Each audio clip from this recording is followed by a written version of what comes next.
Hi all my viewers, welcome back. So today we will solve exercise 2 of the work power energy module. So in this exercise I have taken question number 5, question number 8, question number 9 and rest of the question were easy तो हमने उसको pick नहीं किया. So let's start solving it from the question number 5. A particle of mass m moving along a circle of radius r with normal acceleration varying with time is a n equal to at square. Here a is a constant. Find the time dependence of power निकालना है by all the forces on the particle. ठीक है, तो पहले तो एक circle draw करते हैं. इस सर्कल में घूम रहा है वो सर्कल ए ड्रॉ हो गया हमारे पास. और इसमें बोला है कि इसके पास एक नॉर्मल एक्सलेशन है. नॉर्मल्स मतलब ये एसी की बात कर रहा है. वो गिवन है हमको AC is equal to A T square. ठीक, और हमें निकालना है पावर कि पावर कितना होगा.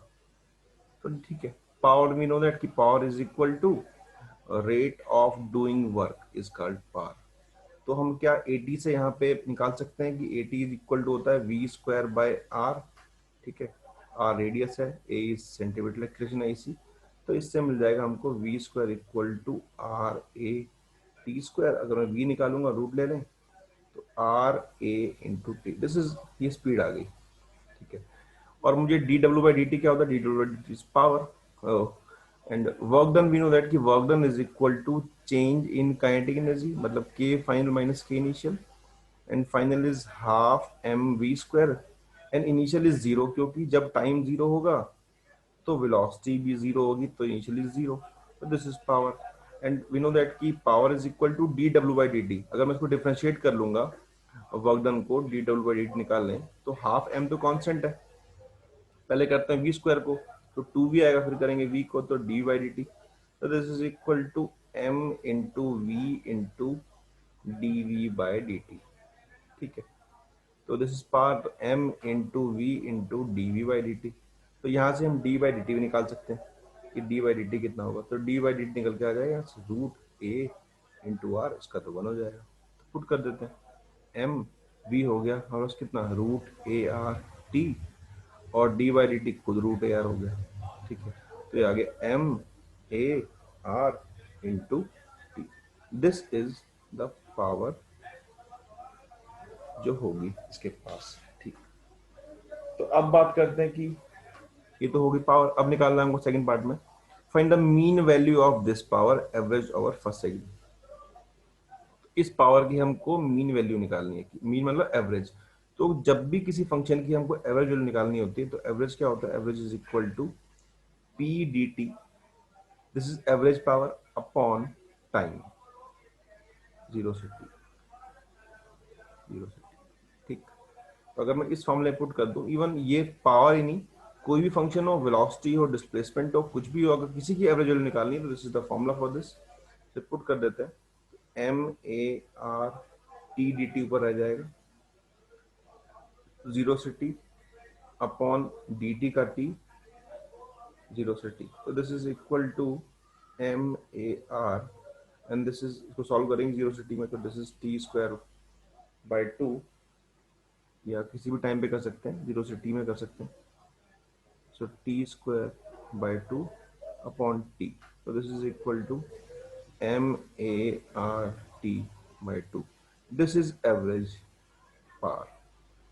तो किसी फंक्शन का एवरेज निकालना होता है तो this is the formula for average कि आप पी डी टी को पहले इंटीग्रेट कर लो. पी हो, वी हो, फोर्स हो, कुछ भी हो अपॉन टोटल टाइम. तो इस तरीके से क्वेश्चन सॉल्व कर सकते हैं बहुत इजीली हम. Let's move to next question. हालांकि इस क्वेश्चन को हम एक तरीके से सॉल्व कर सकते हैं, वो है कि हम इस पे फोर्स को एनालाइज कर लें कि इस पार्टिकल पे सिर्फ दो फोर्सेस होंगी. एक तो होगी सेंट्रीपिटल एफ सी जो होगी एम ए सी इस तरफ. तो इसकी वजह से कितना पावर होगा? पावर होगा एफ सी की वजह से वो होता है एफ डॉट वी. ठीक है, एफ सी तो ये रहा, वेलोसिटी ये रही, एंगल कितना है? वेलोसिटी तो इस तरफ होगी तो वेलोसिटी में इसमें कितना एंगल है? 90 है. तो एंगल 90 है तो कॉस 90 जीरो. तो इसकी वजह से कोई पावर डिलीवर नहीं होती बिकॉज ऑफ सेंट्रीपिटल. अब देखते हैं एफ टी की वजह से टेंजेंशियल. तो this is equal to f t v into cos कितना. एफ टी कहाँ होता है? टेंजेंशियल इसी तरफ होता है. This is f t. तो this is equal to cos 0 degree. तो f t into v. F t is what? F t is m a t into v. M a t is what? M a t is d we by D T.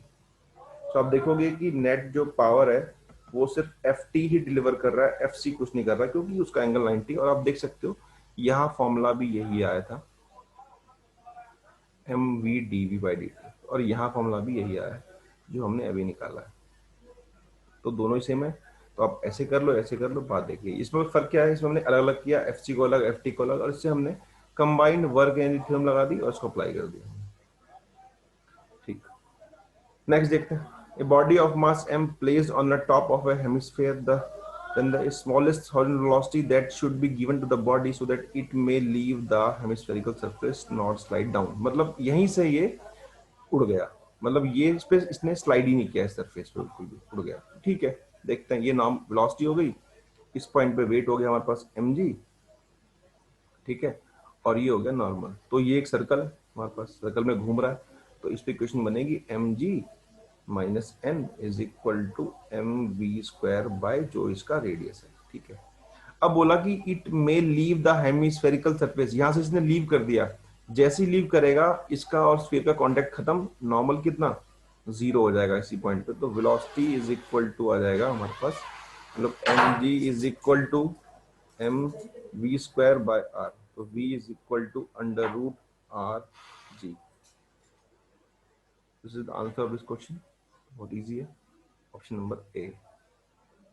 Let's move to question number 9।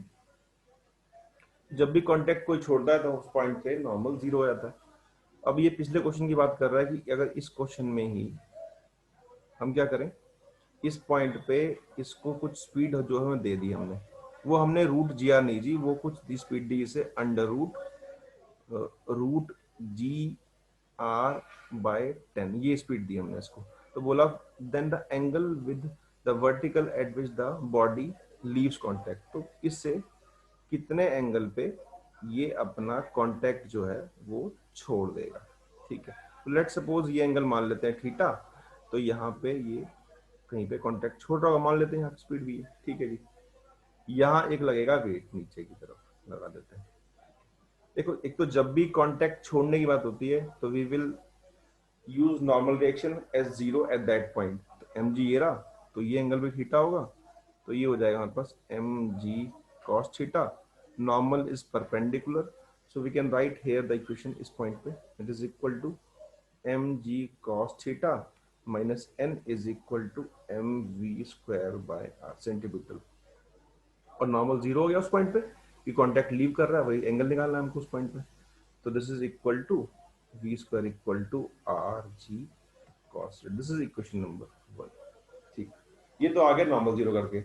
अब देखते हैं, हम एक question और चाहिए, तो we can get the equation with either conservation of energy or either by work energy theorem, so we can use conservation of energy at point A and at point B। और इसको मान लेते हैं कि ये है ग्राउंड। तो ठीक है, ए पे पोटेंशियल प्लस ए पे काइनेटिक प्लस बी पे पोटेंशियल प्लस बी पे काइनेटिक, प्लस नहीं equal to, this is equal to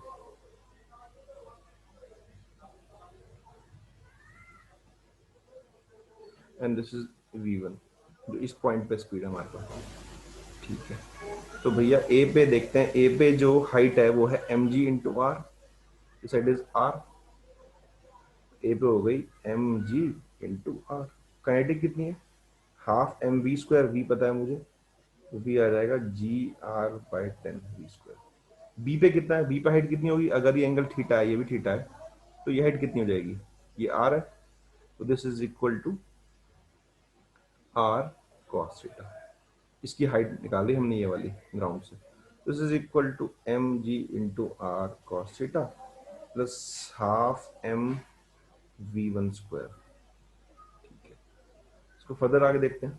तो M G R plus M G R by, इसमें ये भी स्मॉल आ रही है सारे, और दी ऑल आर स्मॉलर, तो इसको भी याद कर देते हैं। तो this is 20 is equal to M G R cos theta plus M by 2, यहाँ से v1 को पुट कर देते हैं, Q1 is equal to RG cos theta. This will become 3mgr cos theta by 2, and this will become 21mgr by 20. So mgr से mgr cancel, 2, 10, 3, 7. So cos theta is equal to 7 by 10. Therefore, theta is equal to cos inverse 7. This is the question, and this is the answer of this question. Cos inverse 7 by 10, the option number D. So this is all about this exercise. So thanks for watching.